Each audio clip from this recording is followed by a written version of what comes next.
Well, hello everyone, and welcome back to Love and Law. My name is Virginia Warren. I'm a legal conflict alchemist, and I'm the co-founder of the organisation called Lawyers for Love. At Lawyers for Love, we see that the legal system in its present form uses fear-based techniques to solve problems. It says, love thy neighbour, else we'll punish you. It acts as if you still need a parent. Lawyers for Love, on the other hand, say to solve a problem, you need to shift to a higher level of consciousness than was used to create the conflict. That consciousness is based in love. And love says, love thy neighbour. And if you can't, we'll show you how. So that way we can begin to self-regulate. This is what we call lovers of the essence consciousness, or Leotech for short. In these live broadcasts, we've been showcasing amazing lawyers globally who are bringing their own unique style of love into legal practice. Today, it's my absolutely great pleasure to speak with Alicia Temmerman. Alicia has been a lawyer for almost 20 years now, specialising in employment law and workplace mediations and conflict resolution.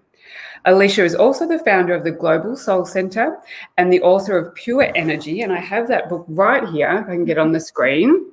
Amazing book, because this is what we're talking about now, people, energy. Okay.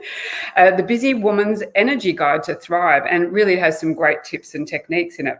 She's also a spirit channeler, which is amazing, and an energy and relationship coach, and but least of all, a mumma of 4. I think that's the biggest challenge on this planet, being a mother of 4 young children. Her sole mission is to help others raise their energetic frequency and enjoy life more, to help others gracefully navigate what it means to be a human being here on Earth School, whilst helping you remember who you really are, a magnificent spiritual light being. Alicia brings her unique style to the law by seeing her legal work as healing work, with her overriding intention being to help the human and look past the roles of employee or manager for their highest good.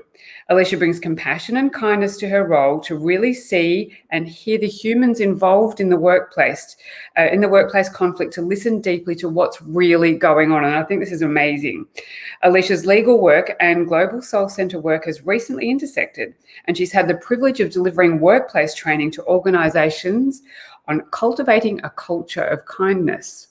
And I'm so excited to have you here today, Alicia. You are so multidimensional. You can do so many things with 4 small children, to say, absolutely the least of all that.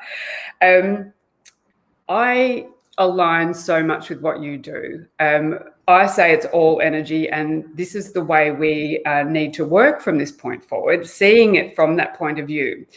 And more than that is, I love that you are working in the workspace of workplace law, because not many people know how to really navigate that space from an energetic point of view. But the first thing I want to ask you is, how did you get into law? This is my favorite question to everyone. How did you get here, and what are you still doing here? Thank you so much for having me. And it's interesting that you say that about you feeling aligned with me, because as you were explaining the whole premise of what you're doing, it's like I'm just saying yes, yes, yes, yes, and just feel so aligned with that. That's a funny question, because it's not a funny question, it's a great question, but it's not something that I often get asked. And the reason I got into law was when I was 15, I watched the movie The Accused with Jodie Foster. Have you seen that movie? I have, a long time ago. And it has a full-on scene in it where she gets gang raped on a pinball machine. And I remember just something in me just was like, no, this is not okay. I knew it was just a movie, but there was just something in me that kind of woke up or lit up. And so I had this idea that I wanted to be a criminal barrister, and I wanted to bring justice to rape situations, I guess, because I just felt like it was just such a use of power of an instrument, a piece of our body that just shouldn't be used like that, in that way. And so that was kind of what triggered my interest in the law. But I never went on to become a criminal lawyer. I found myself going onto the path of trying to get into the best firm and then doing articles Interestingly, though, I ended up being in an area in employment where we also did a lot of administrative law, which was professional disciplinary conduct hearings for doctors, teachers, chiropractors, psychologists. And a lot of it was about power imbalance. And sometimes it was about doctors and psychologists who had engaged in sexual relations with their patients and all of the implications of those things. So kind of, I never made the connection until years later. It was like, you know what, actually within a corporate big law firm, I did kind of unconsciously find that little niche that was in some way kind of related to that. And then I went out, and when I did start my own business, I tended to get a lot of sexual harassment workplace investigations that came to me, and still do. I still deal with those kind of matters, but more now in a mediation context. Yeah. So that's the story. That's crazy. And it really is, I think, you know, it unfolds, doesn't it? Life unfolds and you go where you're supposed to go. And because I love workplace relations, the idea of that, because a lot of people have difficulty with a master-servant relationship and how we can bring more of a balance to that. So, you know, how do you see that, and how are you doing that? Can you do that from an energetic point of view? When you're saying, because you say you look past the roles, and that's it, that we're all just players in the game here. And so you can see past these roles. Tell me about that. Tell me how you do that. So I say that pretty overtly when I work with people. So I often get brought into organizations.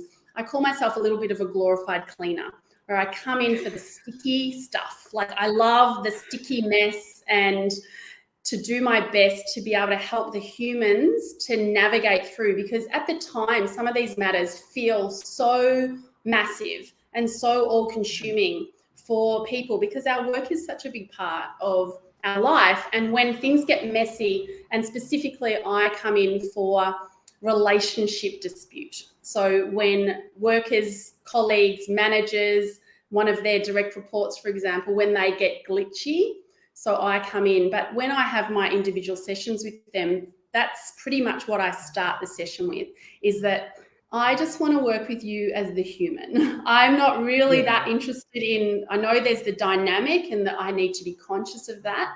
But at the end of the day, that's what we are. We are human beings. And so I want to hear from you as a human being. What's going on? Tell me what you're experiencing. You know, what's not working? What do you see are the ways forward? How do you see that you've maybe contributed to where we are now? And trying to get them to jump into the other person's perspective. Because at the end of the day, what I've found is that employees, they all want pretty much the same things. They want to come to work. They want to do a good job. They want to be valued. They want to be acknowledged. They want to feel heard. They want to be treated fairly. They want to be treated with respect, treated kindly. And the more that organisations do that, the more you'll get these engaged employees who are thriving. So it's just connecting in and listening and noticing and hearing what's really, as I said, like what's really going on, because even sometimes the human doesn't even necessarily know what's going on. And it's only through the conversation and the questions that it's such a beautiful thing. And you will have seen this in your practice, that allowing someone and just sitting with them and being present for them to share their experiences and their story, they start to work it out themselves. I just had this happen with a relationship coaching session yesterday in the domestic space, not in workplace, where it's almost, I barely said anything for the session, but I just watched this beautifully as she worked it out. And it was like, oh, and the things were dropping, and oh my gosh, yes. And she's getting all these insights from herself. Because that's it, isn't it? We do hold all the answers. We really do hold all the answers. Our world is a reflection of what's going on within. And mostly, yes, people don't get the opportunity to speak. And I think that's what's happened with the legal profession. We don't allow people to speak and just hear them for a minute. We want to manage them, micromanage them, and get them through a process, get you in, get you out, rather than hold space. Because, the minute someone can feel that loving space that you're holding for them, they feel safe, And yeah, they can process everything that they're hearing themselves. It's like, wow, that's amazing. I've just, verbalized that. And I think, yes, you're right. People can solve a lot of their own problems. So are you bringing this, cultivating a culture of kindness? Are you bringing that into organizations to help them do this kind of work? I'm so excited about this work.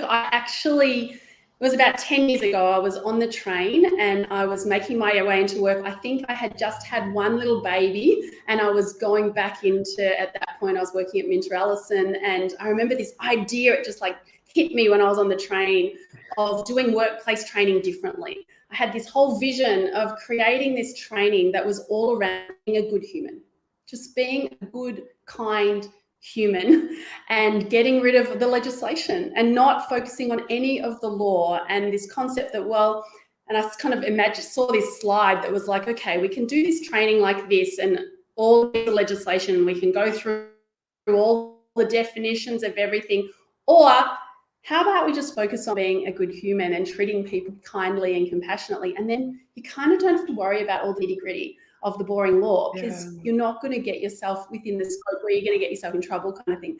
But by the time I kind of made my journey into Minter's, like all my confidence to suggest this idea had kind of fallen out.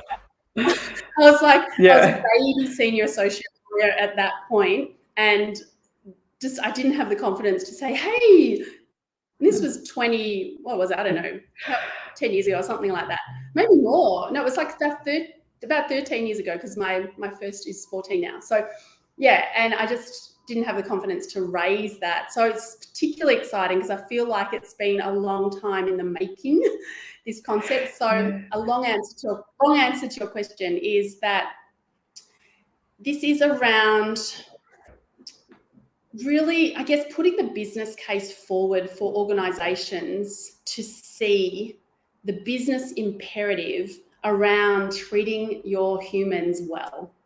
And not only from the business down, but for that to be the culture, where this is the culture that we have here. The teams that are thriving are the teams that feel that it's safe to speak up, that it's okay to make mistakes, that we're going to be treated fairly and compassionately. The teams that I see dysfunction and toxicity in the culture is when it's the opposite of that. It's like you're not allowed to fail, you're not allowed to speak up, you're not allowed to ask questions, you can't seek clarification, you just have to, shut up and do what you're told. Those are the teams that create so much havoc and so much pain, emotional pain, that I sit with people. So rather than me coming in and trying to get brought in reactively, the idea of being able to come in and help people on the ground just to understand these basic principles of it being actually a business imperative, it's good for business to bring forward this kindness, and also that this old way of managing, this kind of stick approach and flogging people and pushing people, this is not getting the results. It's not sustainable. It's costing. Because as you say, people they don't want to work together if there's this culture of blame. Everyone will blame somebody else for what's going on, because I'm not responsible for that. You're going to get into trouble. It's just like a schoolyard, isn't it? Rather than everyone working together and to bring creativity through, because I think when you feel safe, you can be yourself and bring more creativity through, and then the organization's only going to benefit from that. I found 100%. that it's a very difficult thing for people to define kindness and how to be kind. I heard someone say the other day, kindness, it's hard to be kind to the unkind, and how do we be kind? That's the big human question. It's nice if everyone's being nice to you. And this is where I suppose we're going to try and shift things around and say, well, it's all in how you react. Your reaction is yours, and what's going on within you, I suppose. Is that how you look at things? Or how do you sort of educate an employer to say, well, if we're going to bring in this culture of kindness, when there's some bullying in the workplace or things like that, how do you explain that to them? So the premise of my training is very much that it starts with you. It starts with you. And what I find is that the people who are best able to regulate their emotional responses to situations in the workplace are those who have done the work on themselves and that are kind to themselves and don't flog themselves and are okay when they make mistakes and they stuff up, because they've got this sense of self-love within themselves that anchors them. And so when all of the external stuff happens in the workplace, they're not getting thrown around so much. They're those leaders that are those steady leaders.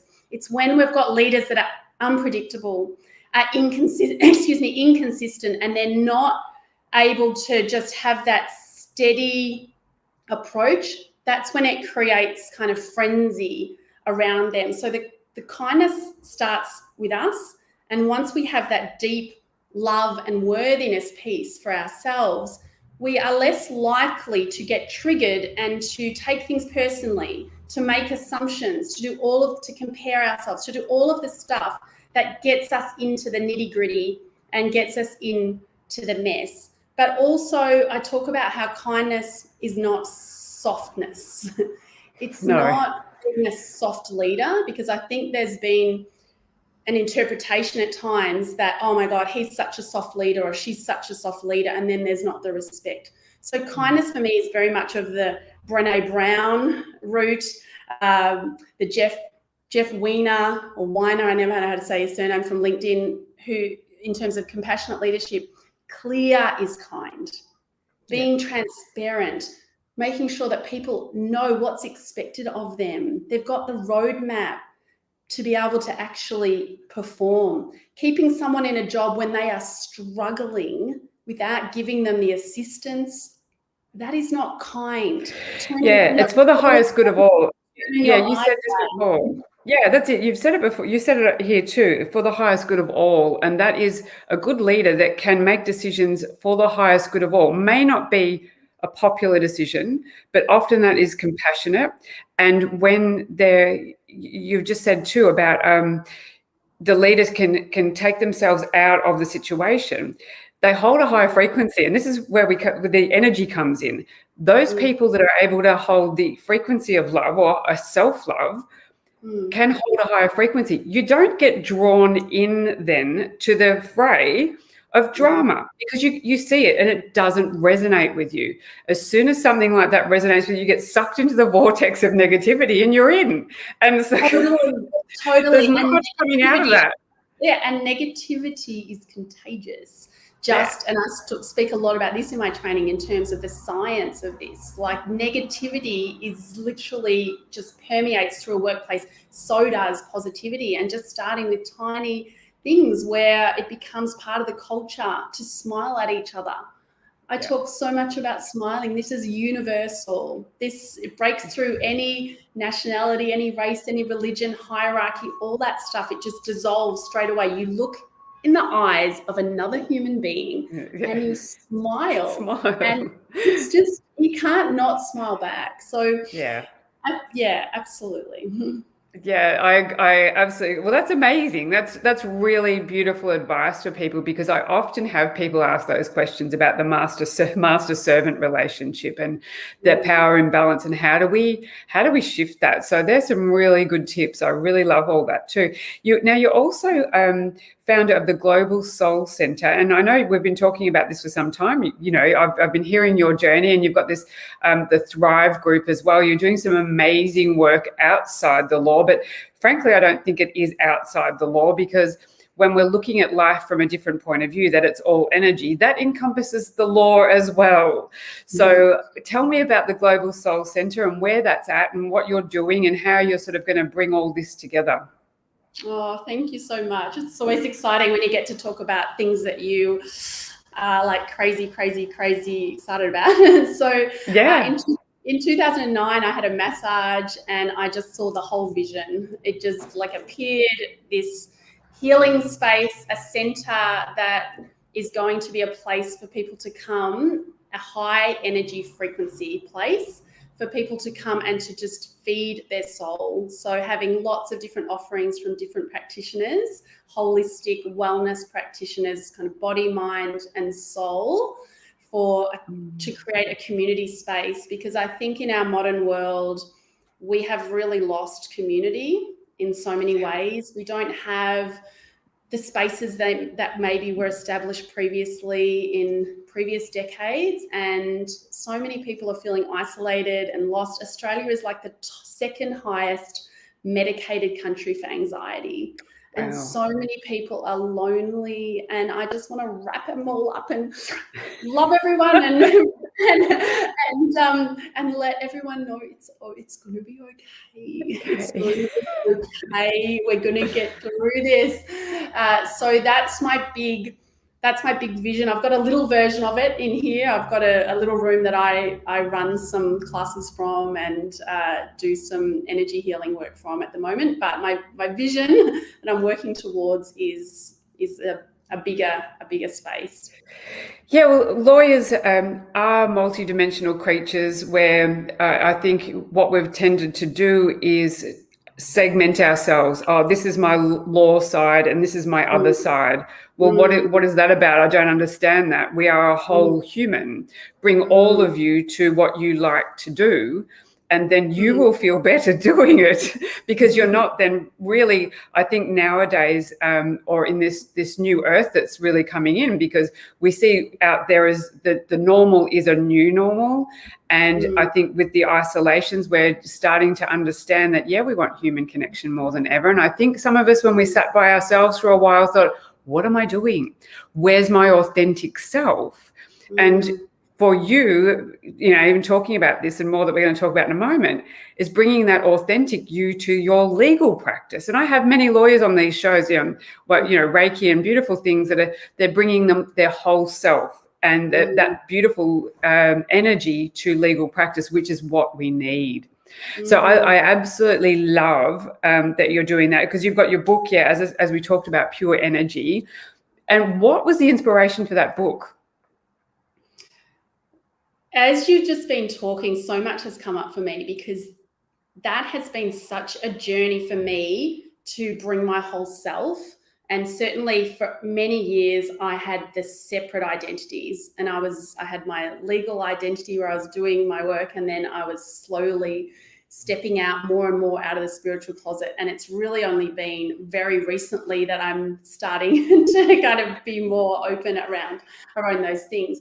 The inspiration for the book was the whole story, right? I'll do it in a short version, but you know it. But for those of you who are watching, so I was at that time in my life where many people have been, where you're completely exhausted, you've got nothing left for you or anyone else, and you're on the wheel of life and just on autopilot. That was me when I had two little kids, preschoolers, and was trying to do a big job, and I just felt like I had nothing left, and just had a wake-up call one time where I was having a struggle with one of my kids and some medical stuff, and I was thinking, I don't have time to be here. I haven't got time to sort this out with my kid. And then I just felt like this, what are you doing? Where are your priorities? Are completely up your ass. Like, what are you doing? That you've brought these children forth and you have no time for them when they absolutely, like, he needs you now. And all I was worrying about was all of the work I had to do, and I had to go back to work and get all this stuff done and manage my team and blah, blah, blah, blah. And so that's when I just had this wake-up call that I needed to get back in touch with myself. And so I went on my meditation journey and journaling, and I studied different things and Reiki and all of this stuff in the past, but I'd really lost my way with it. Life gets busy, right? And we get distracted by what we think this world is. And that's where I was distracted in the illusion of this world. And so it culminated in a very full-on experience for me in March 2012, where I was hanging out the washing, very mundane task, probably had no shoes off, feet on the grass. And I had this experience where a voice started talking to me, and many people talk about that. Oh, I had a voice in my head. But as you know, this voice was using my vocal cords to talk to me. And I was like, holy heck, what's going on? And so I have this I am, and about 30 times, 20 times, I can't remember, like, I am. And finally breaks through, I am Goenga. I am your father's spirit guide. I'm here to remind you what you're here to do on earth. And he started to talk about energy and to help remind people, remind humans who you really are, who you really, truly, truly are at the true ultimate level, which is none of this. That's it. We've got these containers that we've been gifted to help us to journey through Earth and experience duality and experience physicality and all of those things. But that is not our truth, is what I understand. And so he gave me a lot of messages, and then over the coming weeks, lots of different energies came through, spirits, ascended masters. They refer to themselves as some angels who only sing, who don't talk, which was pretty confronting for someone who doesn't sing. And I was like the investigator in me. I went and bought an old school video camera and I started videoing when they would come through, because they would take on different mannerisms, different voices, different accents. Like, it's like, in terms of the spectrum of weird, crazy, like we are like way up there. And but I needed the proof for myself as well, that this was real and that I hadn't spontaneously gone batshit crazy. Sorry for the language, but I can only imagine how that would have felt for you. And for me, like, this seems like a normal way of being. You know, we're all channeling all the time, I believe. Yes. Just some of us don't listen. That's all. And some of us have the gift of bringing entities through, our guides, angels, whatever it is. And I think it's absolutely beautiful. And I love because they have a different perspective, because we're stuck here on this planet. We have this is what I see with the legal system, is it's a fear-based construct. It's a matrix. And we are drawn, like when you were talking about the employment law situation before, when you have a situation that's, you need to make a decision and there's some negative energy about, and you've got that within you, you'll be drawn to it. And so I see that the legal system has, because it's a fear-based system, it punishes you. You're afraid of it.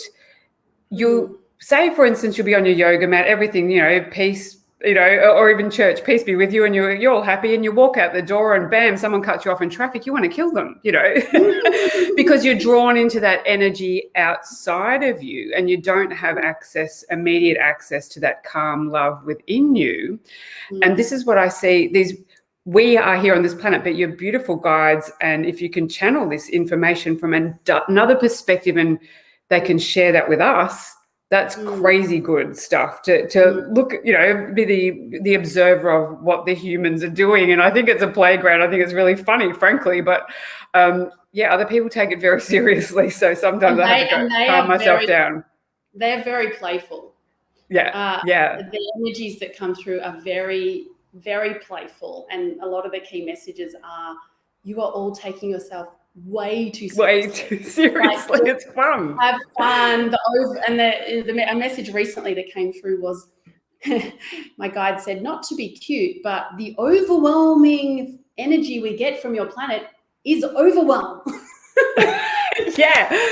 So what we'd like to do, and Alicia's agreed to do this, so graciously agreed to do this, is we're just going to, she's going to channel one of her guides for us today, because I'm excited. I haven't actually interviewed a spirit channel before.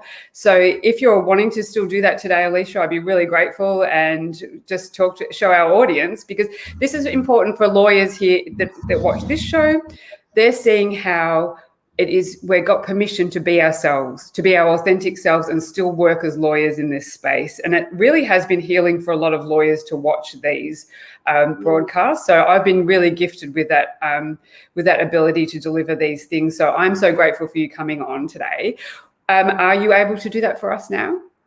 Yes, I can. And as I said, I think when you first asked me, my immediate response was, if you had have asked me, what I say, 3 months ago or 6 months ago, I would have been a definite no. It's been like a build up for me over time. I came out of the spiritual closet, I think April 2018, and I held this information for 6 years. I only told about 6 people about me being a channeler. I didn't even know what channeling was. It took me a long time to even realize that's what I was what it was. But yeah, it's been progressively building up the courage to be, okay, well, this is my full human expression. And this is one of the parts of the ways that I connect with myself, is also through being able to have other energies come into my channel. So it's like it is a frequency, and they explain to me it's like radio stations that they can just get onto my wavelength and to communicate like that. So there's two ways that I channel, maybe just to explain the channeling, to particularly if you've got people who've never seen this before, because I know it can be confronting and it can look very strange. So there's two ways that I channel. One is I stay at the front and the energy comes in, I call in the energy, and they drop the words. So the words just come through and it looks pretty much like me. It's this voice, it's the way that I'm talking now. Or the alternative is that I bring the guide to the front. So I completely surrender. And as a lawyer who we like to be in control, and we like to be able to know, you like to be able to know, you want to be prepared, and you want to be able to be credible and all of this kind of stuff. Like, channeling really tests all of that, because I don't know what's going to come. And I have to surrender to my vessel being used in a way. Thankfully, it's only ever beautiful and positive and for highest good. Otherwise, I wouldn't be doing it. So the second way, which I will do today, which is where the energy comes straight to the front. So your viewers will see that I start to sound different, look different. And I was toying with which member of the spirit team I'll bring through. I will bring through Goenga, who, because you've asked me that story, who was the first energy who came through. The only thing is, the caveat is, for some people, they might want to just they might want to just listen and close their eyes, because he can be a bit distracting, because he makes my face look quite different. We have a little bit of interruption today with the internet for some reason, so who knows what we're going to see or whatever happens. So, okay. And we trust that everything will be perfect. Yeah, well, they might sometimes. That the frequencies can interfere sometimes with technology. So hopefully that won't happen. So yeah, I wasn't going to bring him, because I was going to bring a beautiful, loving grandmother energy who doesn't look so weird. This looks pretty crazy weird, but even for those people who might struggle with this concept, it's all in history, like in people's having visitations from all different kinds of things. Oh yeah, I love it, and I wholly support you doing this, because I think it's amazing. And I want to hear what Goenga's got to say about it, about the way the legal system is on this planet. Yeah, how we take ourselves so seriously. I really would like to hear that. So the key things that you'd like to hear around maybe the practice of the law. Lawyers, what the opportunities for lawyers here, the role that we play. Are those the kind of questions? Yeah, that's right. Because from Lawyers for Love point of view, and this is where I'm coming from, is that I think the legal system's an outdated model, and I feel that we can bring in alternative systems, which we're really endeavouring to do. So it'd be fabulous to hear what Goenga's got to say about that. Okay, all right. Well, let's do it, and we'll see what he has to say about all of those things. He loves a chat, so okay. Well, we might cut him short after a couple of minutes, because we don't want to run too long. Yeah. So tell me, how long do you want him to chat for? Probably 10 minutes or so. Okay. Yeah, that'll be fine. I'm just having a big drink, because sometimes if I don't have enough water in me, I can't get quite connected. All right, it's going to look a little bit weird, people, but so be it, hey? Yeah, here we go. Here we go. And it's not a party trick, this stuff. Like, I only do it in a space that I feel like it's going to be of benefit for people, and it's really in a sacred way. Okay, excuse me, beautiful Goenga. I humbly request you please come through my channel for the highest good. And with love, I'm talking to beautiful Virginia here, and we'd love any information you can provide us for lawyers, specifically around the way that we can be in the world, how anything that you've got that you can share with us about the legal system, anything from your higher perspective that will be of assistance to lawyers watching this around the world, and even if you're not a lawyer, hopefully it will be of assistance. Thank you, Goenga.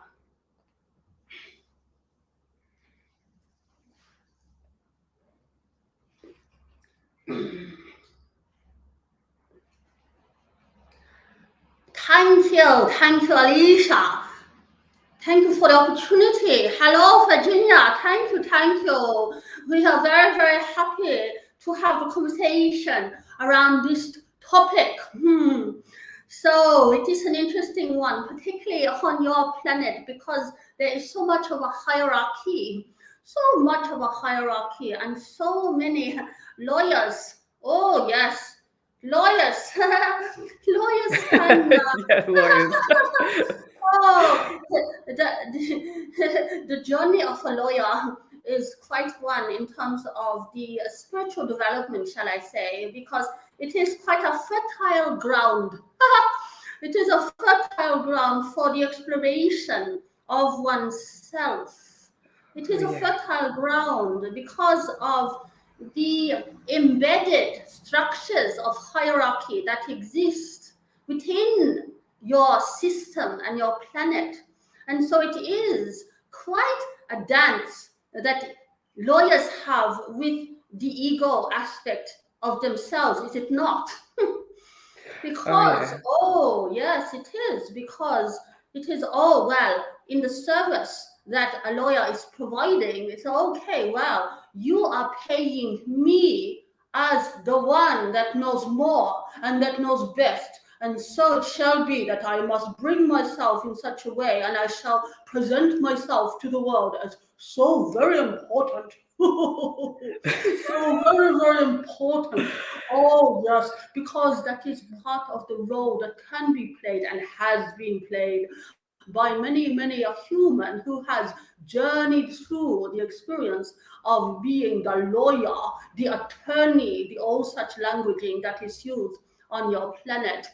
So it provides much opportunity for the growth of that aspect of the oneness that is coming through the particular expression of that human being, because lawyers have the privilege, the great privilege of sitting with many humans when they are in what position?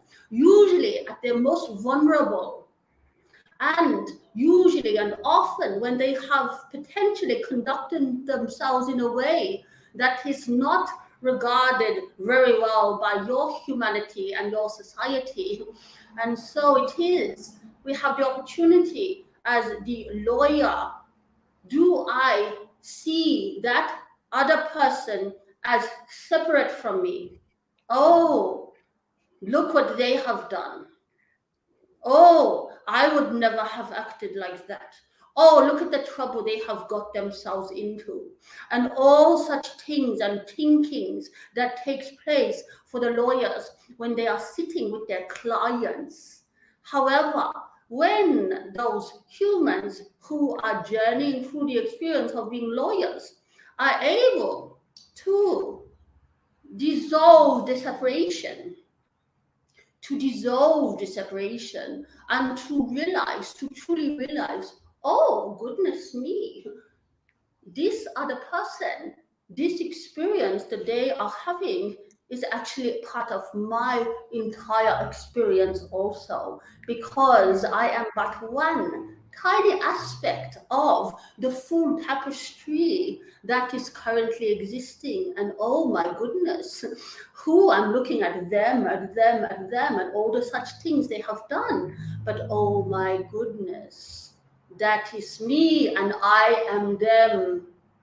Oh, I see. So now, how does this change the way you interact with this other human? It changes everything. It changes everything. The way that you then communicate with that higher frequency, the love and the compassion to bring to the work that is done. And it is not just with the legal work, it is with all work on your planet. No matter. All work provides the opportunity for that spiritual development, for the spiritual growth, for the remembering the truth, which is that you are the divine humans. The divine humans. And when you come and bring forth the divinity within you and bring it forth to whatever work it is you are doing, you are bringing a different intentionality to the work, which brings forth that love and compassion to see the other as my brother and my sister. And ultimately, that is what is wanted, is sought for, is yearned for, is for every piece of the tapestry to remember itself of whom you truly are, part of all that is and all that will ever be.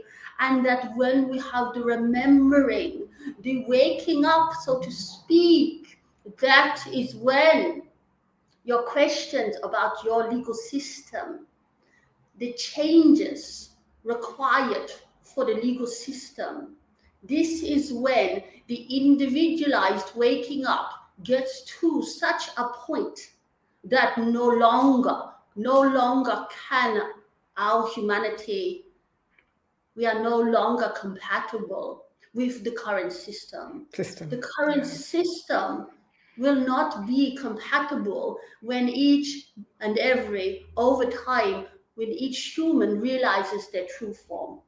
Because when, and equally for all of the conflict across the globe, because when it is remembered, oh my goodness, what is this? We are fighting against our own selves. We are fighting against our own selves. So we put down the arms. And we're coming back and leading always with what is true and which is not an illusion. And that is pure love, because that is the true state of every human. And no human has been forgotten. It is an impossibility. Many humans have forgotten their true state, but no humans have been forgotten. It is impossible. It is impossible. That divine connection cannot be broken. It is eternal. It is eternal. No being, light being, comes through to the human experience without the ultimate connection back to the divinity. But it is important that we remember, being human plays a part. You are in human form, so it is not to go to the other extreme and to be only divine, because you are here to be human. So it is to be embraced and to be relished and to be enjoyed, to have more fun, to enjoy the physicality, enjoy to eating the beautiful foods that you have on your planet. Oh, delicious, delicious, delicious. All the such things, not to take it for granted, and to bring that lens of love through every aspect that one has the opportunity to commune with other brothers and sisters, no matter what the industry, no matter what the work they are doing. They are cleaning the floors of a hospital, for example. And so too, this provides exactly the same opportunity as any other role, any other job on your planet, to enable the awakening of one's own essence and light, to be able to be bringing that forth and outwards, so that as you talk about the fear-based system, everything is the fear or the love, the fear or the love, the fear or the love. And once one is more connected with the love than the fear, then it is much easier to be able to make such decisions from that heart space. But when one is disconnected from their own being, their own essence, then there is the clinging to all of the things outside of themselves.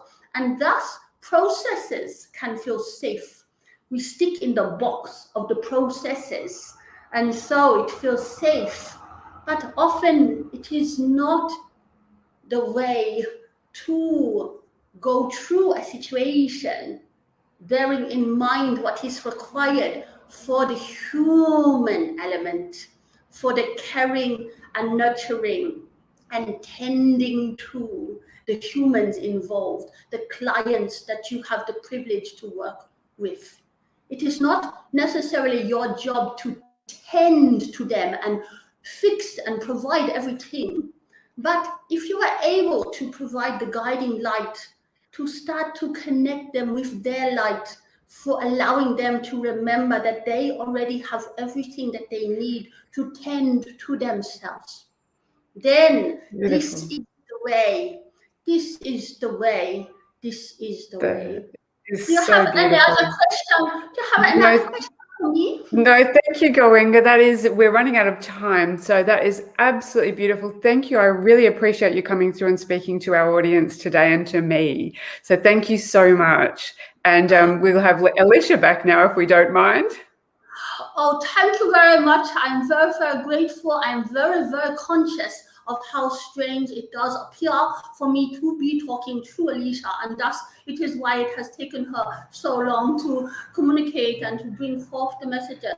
So we are conscious of that, and thank you, thank you. I only come with love, so much love for each and every one of you. I have done the human journey, and I too know how difficult and harrowing it can be at times.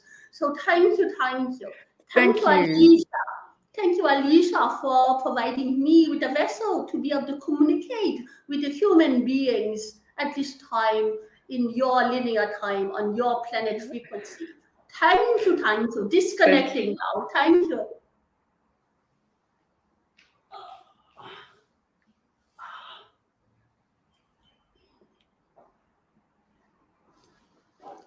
That was amazing, Alicia. Absolutely amazing. Thank you so much for bringing Goenga through. I really, really enjoyed that. And there was so much great information brought through then. So really, really valuable. Yeah, really having more love than fear. You know, we're humans. Yes, have the human experience, not be in the, you know, we have a few people that tend to go off into la la land, and no, we're humans. We're having the human experience and enjoy that. And that was a real takeaway I got from that. Even the idea for me, Zen Buddhism, you know, there's a quote, Alan Watts says, you know, Zen spirituality isn't thinking about God while peeling the potatoes. It's just peeling the potatoes. And that's it. It's just having that beautiful human experience. So thank you so much for that. I really appreciate it. That was moving for me. Thank you. Really appreciate it. Such a pleasure. I'm conscious, so I'm there and I am hearing all the messages, but I will listen back myself as well. Yes, great value. Yeah, so thank you so much for your open audience. Hopefully everyone gets something out of that. And if it's completely out of field for anyone, then that's okay too. Like it's not everyone has to gel with it or believe that it's true. It's just if it rings true or something feels right within you, then that's great. That's for you. That's right. Whatever resonates for people resonates for them. For me, love resonates. So that sounded so beautiful. Now, look, we're sort of going to wind up now, I think. I so appreciate you being here today, Alicia. And if anyone wants to connect with Alicia and her work further, there's all her details in the description below. We thank you so much for coming on the show and being so open, because as I said before, this is about lawyers. I know so many of them out of there that are in the crystal closet still that haven't been able to come out. And it's just being yourself, really living your authentic life. And it's time to do that. And I think people will be forced to if they... I think authenticity is bubbling to the surface, whether we like it or not. So I so appreciate that. Absolutely. And that's how it was for me. I just couldn't hold it anymore. I was like, I have to just come out of the closet and deal with whatever people think. Yeah, well, I'm exactly the same. I speak the truth that is mine, and whatever people take from that, they take from it. If it doesn't resonate, go to listen to someone else. That's really cool. Really cool. Everyone just be yourself. So thanks again, Alicia. We'll be speaking again soon. And thank you so much, everyone, for being part of this broadcast. Thank you again. Oh, thanks, darling. Thanks so much for having me on. I'm so grateful. I love everything you're doing. Bye.